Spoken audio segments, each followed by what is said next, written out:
வீட்ல பாண்டியன், கோமதி எல்லாருமே சேர்ந்து வீட்ல இருக்காங்க. அங்கருந்து செந்தில் வராரு. வந்த உடனே நடந்த எல்லாத்தையுமே சொல்றாரு. "அந்த மீனா என்னை வீட்ட விட்டு வெளிய போக சொல்லிட்டா" அப்படின்னு சொல்லிட்டு.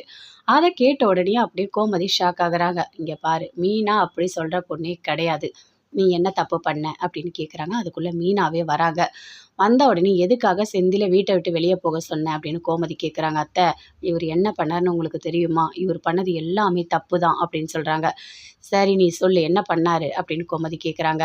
"அவரு என்ன வீட்ட விட்டு வெளிய போக சொல்றாரு. அதனால தான் நான் அப்படி கேட்டேன்" அப்படின்னு சொல்றாங்க. "சரி உங்க 2 பேருக்குள்ள என்னதான் பிரச்சனை?" அப்படின்னு கேட்குறாங்க. "தங்கமயில் கிட்ட நீ எதுக்காக பேசுற? நீ இந்த குடும்பத்த சேர்ந்தவ தானே! இந்த வீட்ல வாழ வந்த ஒரு மருமக தானே! எதுக்காக நீ அந்த தங்கமயிலுக்கு சப்போர்ட் பண்ணிட்டு இருக்க? நீ எதுக்காக அவகிட்ட பேசிட்டு இருக்க?" அப்படின்னு கோமதி கேட்குறாங்க. பாண்டியன் அமைதியா இருக்காரு. எதுவுமே பேசவே இல்ல. "அத்தை, நான் பேசுறதுக்கு ஒரு காரணம் இருக்கு. உங்களுக்கு ஒண்ணு தெரியுமா? தங்கமயிலோட அம்மா ரொம்ப கொடுமைப்படுத்துறாங்க. அவங்களால இருக்கவே முடியல. அதனால அழுதாங்க. எனக்கு என் கூட வேலை செய்ற ஒரு அக்கா வீட்ல வேலைக்கு நான் சேர்த்து விட்டுருக்காங்க. சமையல் வேலை இதெல்லாம் பார்த்துட்ருக்காங்க. அப்படி பார்த்துக்கிட்டே இருக்கும்போது, ஒரு நாள் எனக்கு ஒரு மாதிரி இருக்கு. நான் மாசமா இருக்கணும்னு தோணுது.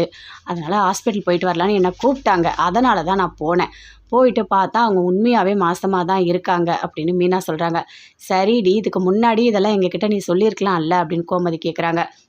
"அத்தை, உங்ககிட்ட நான் சொல்லலான்னா, ஆனா மாமா கிட்ட தங்கமயில் அக்கா கூப்பிட்டு சொன்னாங்க. அதுக்கு அவரு பரவாயில்ல, எனக்கு தெரியாதுன்னு கூட சொல்லல. அந்த குழந்தைக்கு எனக்கு எந்த சம்மந்தமும் இல்ல. அந்த குழந்தைக்கு நான் அப்பாவே இல்ல அப்படின்னு சொல்லிட்டாரு. அப்ப எப்படி இருக்கும்?" அப்படின்னு சொல்லிட்டு மீனா கேட்குறாங்க. "அப்படியா சொன்னா? அவனா? அப்படி பேச மாட்டானே!" அப்படின்னு கோமதி கேட்குறாங்க. "இல்ல, மாமா அப்படிதான் சொன்னாரு" அப்படின்னு சொல்லிட்டு மீனா சொல்றாங்க. "ஆ இங்க பாருடா, செந்தில், நீ போயிட்டு கடைய பார்த்துக்கிட்டு நீ சரவணனை இங்க அனுப்பு" அப்படின்னு பாண்டியன் சொல்றாரு. "ஏன்? ஒரு ஃபோன் பண்ணா வரப்போறான்" அப்படின்னு சொல்றாங்க.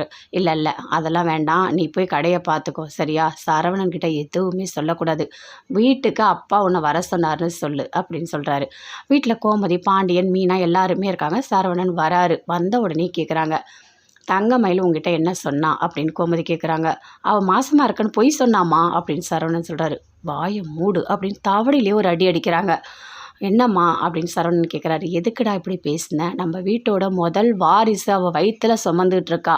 அந்த குழந்தைக்கு நான் அப்பா இல்லைன்னு சொல்லியிருக்கேன். உனக்கு எவ்வளோ தைரியம் இருக்கணும்? அப்படி சொல்லலாமா? நீ பண்ணது தப்பா இல்லையா? சரி, கோர்ட்டு கேஸு சண்டை பிரச்சனை எல்லாமே இருக்கட்டும். அதுக்காக வயித்துல இருக்க குழந்தை என்னது இல்லைன்னு சொல்லுவியா? இதெல்லாம் எவ்வளோ பெரிய தப்பு. நீ எதுக்காக இப்படி பண்ண? உன்னை நான் அப்படி தான் வளர்த்துருக்கேனா?" அப்படின்னு சொல்லிட்டு கோமதி பயங்கரமாக கத்துறாங்க. "அம்மா, அவ எப்பவுமே பொய் சொல்லுவாம்மா. வாய மூடு. நீ பண்ணது ரொம்ப பெரிய தப்பு. நீ பேசவே கூடாது. புரியுதா?" அப்படின்னு கோமதி அப்படியே கோவமா இருக்காங்க. மீனா எல்லாருமே சேர்ந்து அப்படியே பார்த்துட்ருக்காங்க. அப்படியே பாண்டியன் பார்க்குறாரு. "இங்க பாரு, என்னதான் இருந்தாலும் நம்ம வீட்டோட குழந்தை அங்க வயித்துல இருக்கு. அது தெரியாம இஷ்டத்துக்கு பேசியிருக்க. இப்படி தான் வாய்க்கு வந்தபடி பேசுவியா? சரவணா, இப்பவும் நான் சொல்றேன். நீ பண்ணது ரொம்ப பெரிய தப்பு" அப்படின்னு பாண்டியன் சொல்றாரு. சரவணன் எதுவுமே பேசவே இல்ல. அமைதியா இருக்காரு. "என்னங்க பண்றது? எனக்கு ஒண்ணுமே புரியலையேங்க. நம்ம வீட்டோட குழந்தைங்க. இப்ப என்னங்க பண்றது?" அப்படின்னு கோமதி பாண்டியன் கிட்ட கேட்குறாங்க. பாண்டியன் எதுவுமே பேசல. யோசிக்கிறாரு.